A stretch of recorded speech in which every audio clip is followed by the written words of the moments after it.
Hi there, and welcome to Easy Mind, Easy Life. Okay, it's funny, I started off this morning and I kept getting, this urge that I needed to record today. And I'm, working through my morning and I'm thinking, but I don't have anything to talk about. And then all of a sudden, as I'm having lunch, I'm just being flooded with all these things that they want me to talk about. So I thought, okay, here I am. I have at this point given up on trying to ignore them when they tell me I've got to do something. I just go with it. I don't care. So the first thing that came to mind yesterday, we were talking about money and the underlying lack and scarcity that most of the people in the world have with money. There's so few that can honestly say with their hand on their heart that they have a natural flow. The money comes in and it goes out effortlessly. Effortlessly was the word I was after. And there's no trying to grasp onto it or hold onto it for whatever reason, right? And so this morning, as I'm going through my morning routine, I'm working and reminded, a memory came back to me of my childhood and one of my aunts, right? And the main reason they wanted me to share this particular memory is so that you can see how in our adult life, we create these patterns. We do things a certain way. And there's a reason why we're stuck in these patterns. And it's because we haven't healed something from the past. It's always got to do with that. It's not going back and finding those beautiful gifts of the lessons that we were meant to receive. Those beautiful gifts, those lessons. So without going back, we're stuck in patterns. And this was a pattern that I used to find really, really funny. My parents and some of my other aunts and uncles, they really had this relationship with one particular aunt, right? That wasn't blood relative. She was just married into the family, right? But she had this habit of, she wouldn't spend. She was just so tight with money, right? So tight. And then I remember one day, and they would criticize her to bits. They would judge her to bits because she just wouldn't spend money at all, right? It was all about hoarding and hoarding and hoarding and hoarding. And then one day my mum told me her story. And so today I was remembering that story, as yesterday I was talking about money. And I was more talking about the side where we just spend, credit cards, debts, all that sort of, thing. But she was the complete opposite, and hers was all about hoarding and not spending at all. And then I found out the truth. When she was little, I'm trying to think what age, but it would have been before she was 10, her father walked out on them. He just abandoned the family, right? And so the mother was left in the house with these 5 children. And from whatever age they were able to go out, we're talking about, third world countries where it's really, really poor. And education is not a top priority, right? That's like not important in these environments, right? Food is important. Shelter is important. Clothing is important. The basic necessities was what they were striving for, let alone going to school and getting education. That was just for, that was for rich people. That it wasn't something that they would ever need in their lifetime.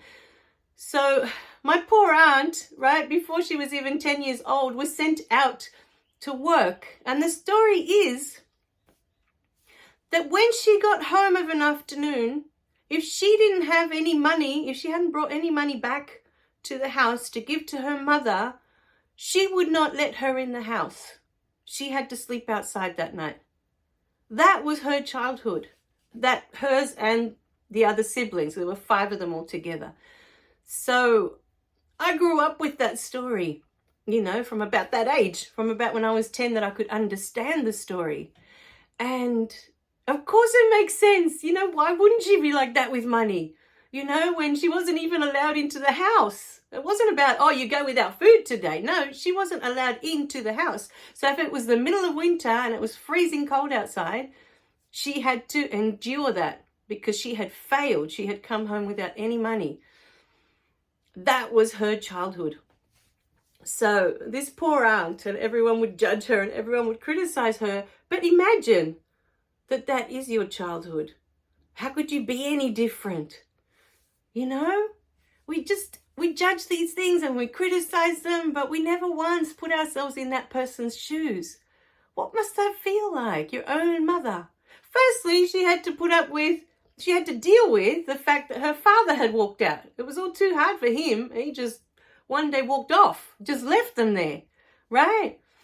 And then next thing you know, she's not allowed in the house if she hasn't provided, if she doesn't have food or money or something towards that house at the end of the day. She wasn't allowed in. So, you know, it's easy to judge other people for their habits, for what they are doing in their adult life. And especially if you don't have any knowledge of what they've been through. It's very easy to judge, you know. After I heard that story, I would hear them criticizing her and I would think, how can you not feel sorry for her that she, in her adult life, she feels that she can't do anything else. This is all she's known and this is so important to her, you know. I really used to feel sorry for her. I used to feel compassion more than sorry, you know, that she'd been through all that. And, you know, she was a very kind-hearted person. So, yeah, today is really about thinking about the habits that we have. Where have they come from? You know, what was it that happened, you know, that created this habit? This pattern is what we're looking at. We're trying to break free of all these patterns that aren't who you are. And this takes me back to how many times I have stated that a person that hurts inside is the person that will hurt others because they're hurting inside. They have no choice but to lash out. It's a pattern, it's a habit. So when you take it personally, it's because there is something inside of you that is hurting as well. When you get upset that someone's attacked you in some way as a grown-up, it's really because there's something inside of you that's not healed. Because if you look at it as, well, that person is hurting inside, there's something there that they've suffered in their childhood, there's still pain there that they haven't healed. That's why they're yelling at me, or that's why they're lashing out at me, that's why they're taking it out on me. It really has nothing to do with me. That's the honest truth. But when this person does lash out at you, and they are coming from their place of hurt, and you get upset, it's because there is something inside of you that is still hurt. All our patterns, our behaviors in our adult life are a reflection of what is going on inside. And that is the first step to being free. It's understanding everything is a reflection of what is going on in here, what comes out there. The words that we use, our language, our behavior towards others is a reflection of how we're feeling inside about ourselves, about the world.